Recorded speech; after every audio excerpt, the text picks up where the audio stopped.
So this is our venison goulash with fresh spetzel that we'll be making today. We're going to show you how to do it. It takes a little bit of time, but it's well worth the effort. And you can put it in a slow cooker and cook it for a longer period of time and not have to maintain it as much. Otherwise, on top of the stove, you need to continually stir it so that it doesn't burn and stick to the bottom. Because this does take a couple of hours to make, so you need to plan ahead. The spetzel is relatively easy. The goulash is relatively easy. It just takes a little bit of time and a little preparation. I'm Scott Boslevich, and I'm bringing this to you today.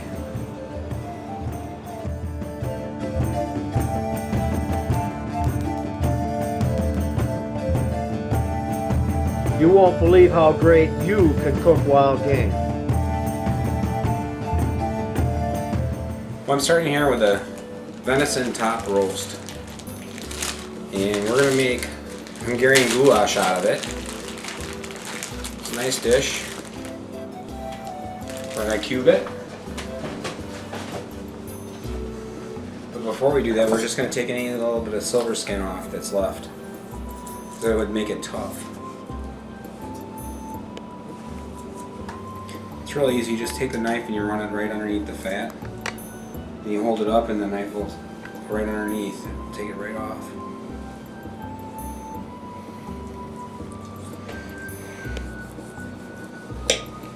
It's a nice lean piece of meat, so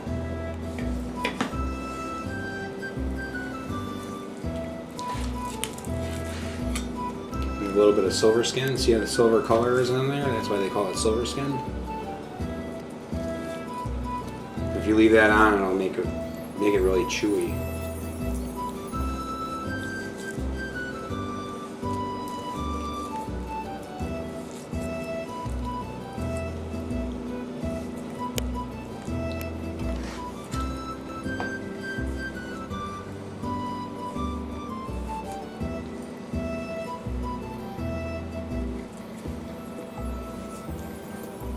Oh, that's pretty good. Just a little bit of fat here.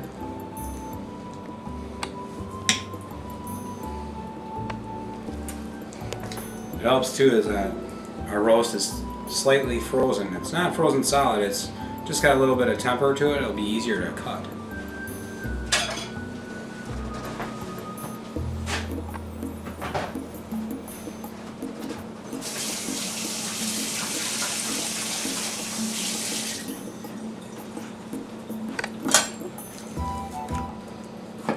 We're going to make nice large size cubes.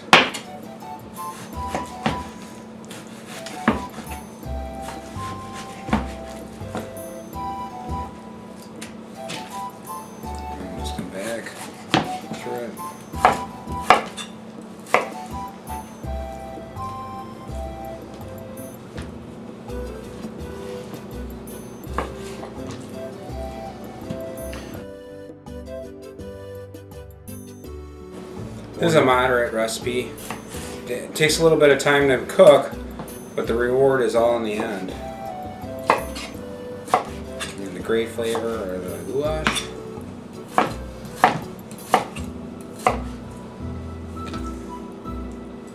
Okay, we're going to start up our pot here and get it warmed up. Put a little bit of olive oil in there.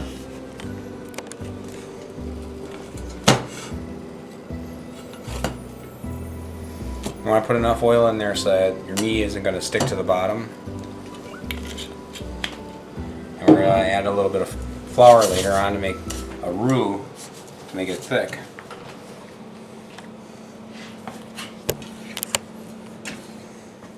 You're going to let it slow cook for about 2 hours.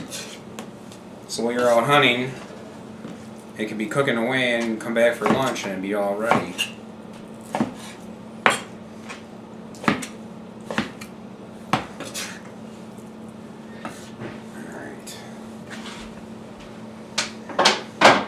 Put that in the sink, we'll bleach it later.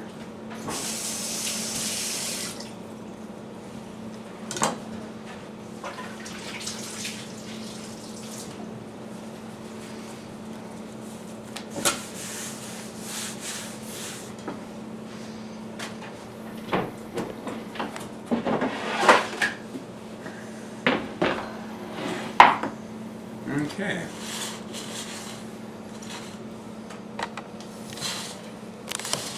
It's not quite hot yet. Well, I have about a cup full of flour here, and I added about a tablespoon of salt and about half a tablespoon of white pepper. Okay, what we're going to do is we're going to lightly flour the meat and set it in the pan.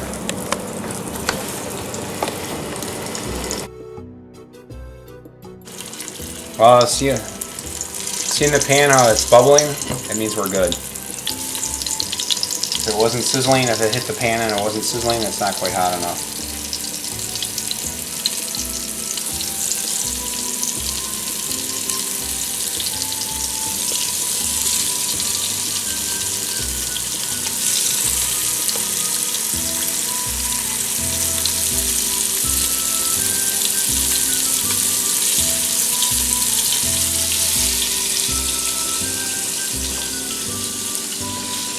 If you have more meat here than it's going to fit in the pan, what you want to do is do it in batches then, because you don't want to overfill your pan, because then the meat, instead of browning, it's going to steam. See, we'll just do what we have here, and we'll let that cook for a couple minutes.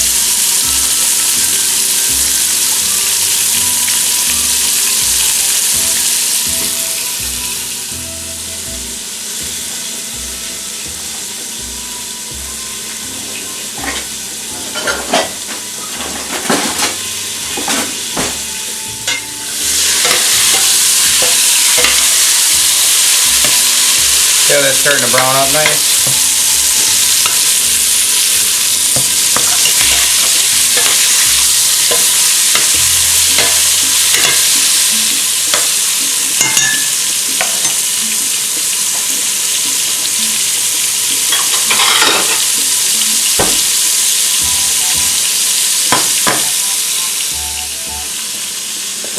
And we'll just do it in a couple of batches, and we get it nice and brown. They don't have to be cooked all the way through, because we're going to finish them off after we get them all brown.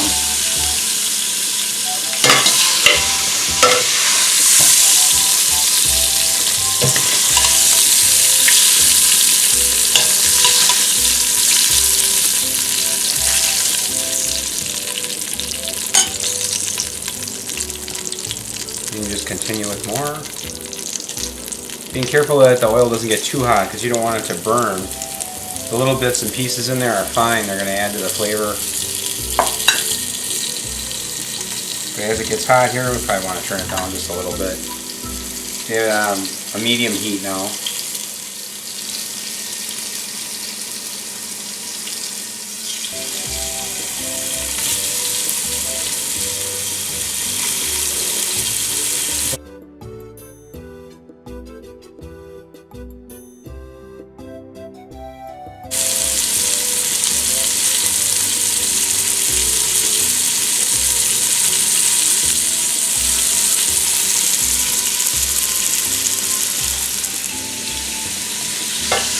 The second batch is browning up nice. Spread it out so the meat doesn't steam.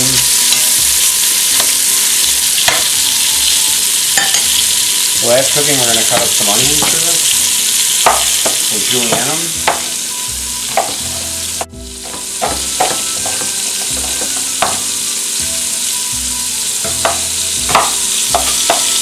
This may look like a lot of onions, but as this cooks, it'll dissolve in the sauce, and it'll be wonderful.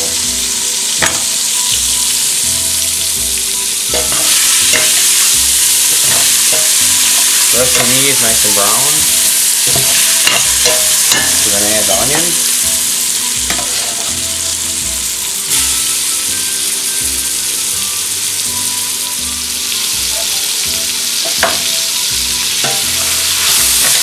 During that, now we're going to just brown up the onions nice. And we'll add this meat back in.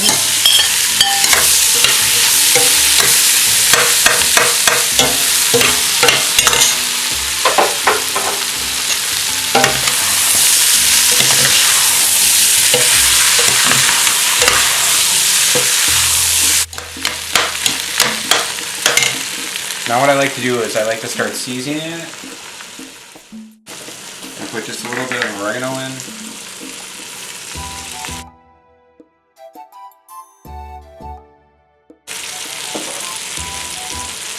I'll put a little bit of black pepper in.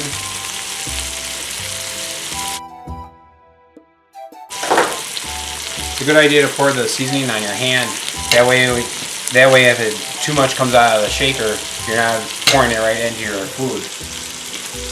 We're gonna go with a little bit of rosemary. I'm using dry rosemary. I really like fresh, but we don't have any fresh today.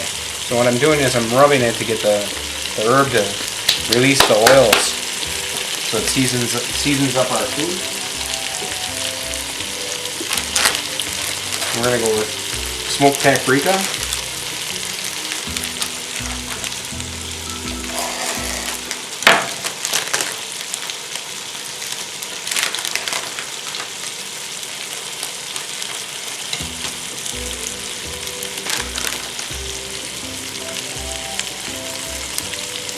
We have about 2 tablespoons here. You can always add more when we're getting closer to being done. And we have dry thyme.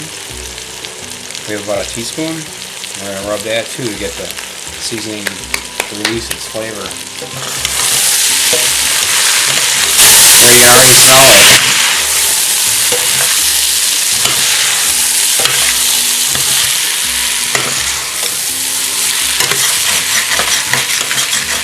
Make sure you keep scraping all the bits off the bottom. You don't want it to turn black. Now we can turn it down just a little bit more. We'll add some garlic powder.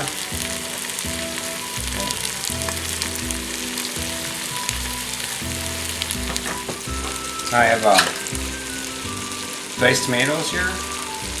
We're going to add a can of diced tomatoes, a can of water,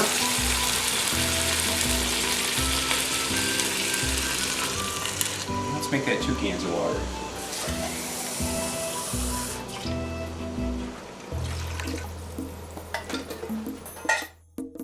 About half a can of tomato paste.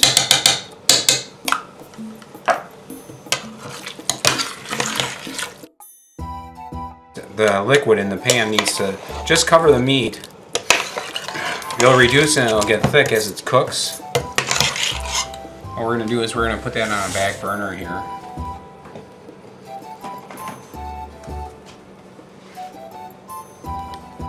And we'll let that simmer until the meat gets tender.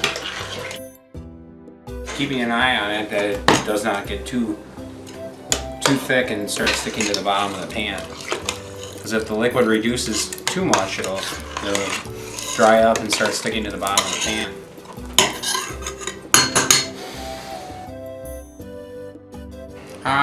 Probably an hour and a half. We'll check it every 15-20 minutes.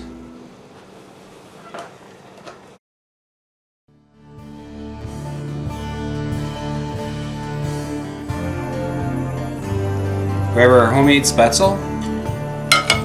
We'll put a layer of that down on the plate first.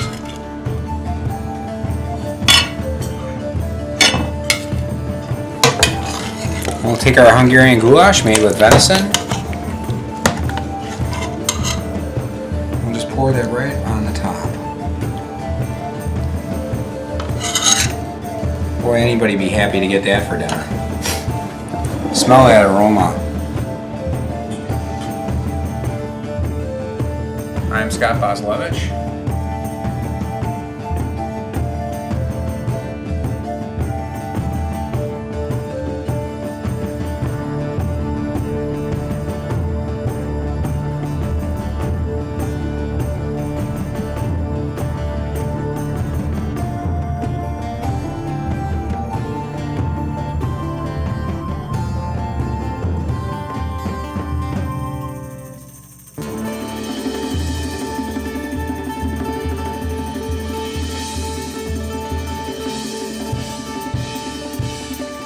Thanks for watching the Wild Things Show, Cooking Wild Game.